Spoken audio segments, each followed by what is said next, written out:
عارف رومی رحمتاللہ تعالیٰ نے لکھا ہے کہ وہ جس چیز سے بندے کو محبت ہوتی ہے نا، اس کا نام خواب میں بھی لے لیا جائے تو بندہ چونک جاتا ہے۔ عارف رومی رحمت اللہ علیہ فرماتے ہیں ایک شخص بیمار ہو گیا تھا، کومے میں چلا گیا تھا، وہ کئی لوگوں نے کوششیں کی پر وہ شفا نہیں ہوتی تھی۔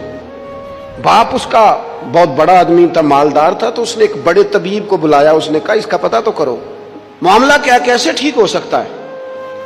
تو وہ طبیب کہنے لگا کہ یہ نہ کسی سے محبت کرتا، جس سے محبت کرتا اس سے بچھڑ گیا ہے، اور اس غم میں اس کیفیت میں چلا گیا، دوائیاں شوائیاں اثر نہیں کریں گی۔ تو وہ کہنے لگا اب ہمیں تو پتہ بھی کوئی نہیں کس سے اس کا پیار ہے، کس دوست کی، کس محبوب کی جدائی میں یہ پریشان ہے، تو کیسے پتہ کریں۔ تو وہ طبیب سیانا تھا، اس نے کہا یہ کون کون سے ملکوں میں جا چکا ہے۔ اس نے ملکوں کے نام لیے تو اس طبیب نے نا اس کے کان میں ان سارے ملکوں کا ذکر کیا۔ جب وہ والا ملک آیا نا تو ہلکا سا چونکا، ہلکا سا چونکا، وہ کہنے لگا اب اس ملک کے اندر جتنے شہر ہیں ان کے نام بتاؤ۔ وہ شہروں کے نام لیے تو جب وہ والا شہر آیا نا تو وہ ذرا تھوڑا سا نا اور چونکا، کچھ اس نے اب ہاتھ پیر بھی ہلانے شروع کیے، کہنے لگا اب اس شہر کے اندر جتنے محلے ہیں نا ان محلوں کے نام لو۔ اب جو ایک ایک کر کے محلے کے نام لینے لگے تو جب وہ والا محلہ آیا نا، شہر بغداد دی کی یہ نشانی، اچیاں لمیاں چیراں، شہر بغداد دے ٹکڑے منگساں تے کرساں میراں میراں۔ عارف رومی کہتے ہیں وہ جب اس محلے کا نام آیا نا تو وہ پورا چونک گیا۔ تھوڑے سے لوگ ہوتے تھے، تھوڑی سی آبادی ہوتی تھی، اس نے اس کے باپ سے کہا کوئی طریقہ اختیار کر، اس محلے میں بسنے والے جتنے لوگ ہیں نا ان لوگوں کی فہرست منگا۔ اس ملک سے، اس محلے سے ان لوگوں کی فہرست آئی۔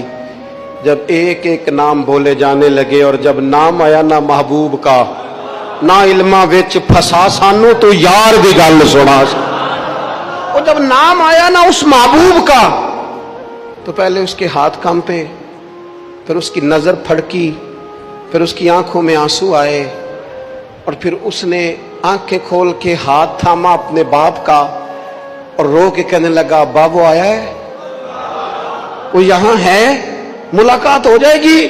اسے سمجھ آ گئی اس کی شفا کہاں ہے۔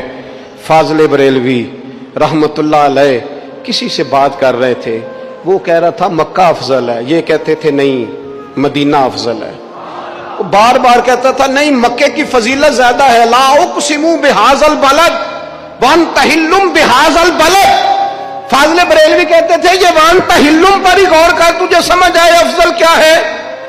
اس نے پھر کہا کہ نہیں مکہ ہی افضل ہے۔ اعلیٰ حضرت فرمانے لگے اگر تو دلیلوں سے نہیں نہ مانتا، وہ تو احمد رضا تھے نا، دلیلیں تو ہاتھ باندھ کے ان کے سامنے کھڑی رہتی تھی، وہ ایک ایک لائن لکھتے تھے تو اس میں 20 حوالے لکھ جایا کرتے تھے، پر وہ کہنے لگے میں نے بحث بوس کوئی نہیں کرنی تیرے ساتھ، اب بات آگے نہیں بڑھے گی۔ طیبہ نہ صحیح افضل اور مکہ ہی بڑا زاہد، طیبہ نہ صحیح افضل مکہ ہی بڑا زاہد، پر ہم عشق کے بندے ہیں۔ طیبہ نہ صحیح افضل مکہ ہی بڑا زاہد، ہم عشق کے بندے ہیں۔ تو نے کیوں بات بڑھائی ہے؟ تو کہتا ہے کعبہ افضل ہے، مکہ افضل ہے۔ میرا عقیدہ یہ ہے کہ حاجیوں آؤ شہنشاہ کا روضہ دیکھو، تم کعبہ تو دیکھ چکے، اب کعبے کا بھی کعبہ دیکھو، کعبہ تو دیکھ چکے۔ حاجیوں آؤ شہنشاہ کا روضہ دیکھو، حاجیوں آؤ شہنشاہ کا۔